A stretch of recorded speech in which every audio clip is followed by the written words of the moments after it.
آج بڑے بڑے نوح خان ہیں، اکثر نالا ہوتے ہیں کہ مولانا ابھی تک انتظار میں ہوں کوئی ایک ترانہ اللہ نے آواز دی نا، اچھی آواز دی، آپ ظلم کے خلاف آواز کیوں نہیں نکالتے؟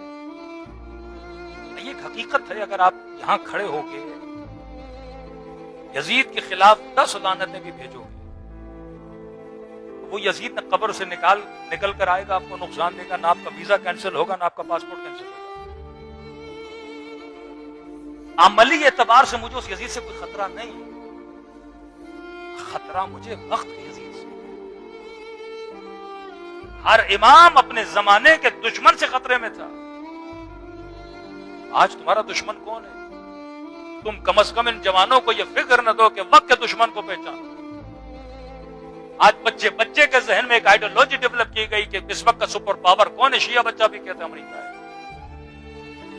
یہ جرت کہاں سے آئے گی؟ خدا نے آپ کو آواز دی ہے، خدا نے آپ کو گلا دیا ہے، کچھ ہیں الحمدللہ حاصل ہیں، شاہد بھائی ہیں۔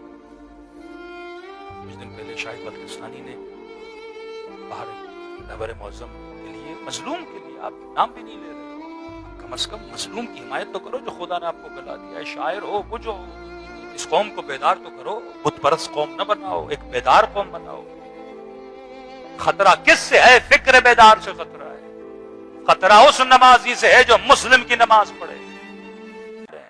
آج اس سنی سے بھی خطرہ ہے جو ظلم کے خلاف آواز اٹھاتے ہیں، آج اس شیعہ سے بھی خطرہ ہے جو ظلم کے خلاف آواز کو بلند کرتا ہے۔ تو انڈیویجولی میری ذمہ داری ہے، خطیب ہوں تو اپنی تقریر میں، شاعر ہوں تو اپنے شعر میں، نوح خان ہوں تو اپنی نوح خانی میں کم از کم ظلم کے خلاف آواز کو بلند تو کروں۔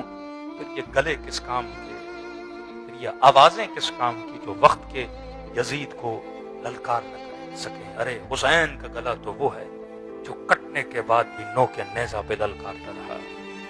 یہ وہ آواز ہے ابا عبداللہ حسین۔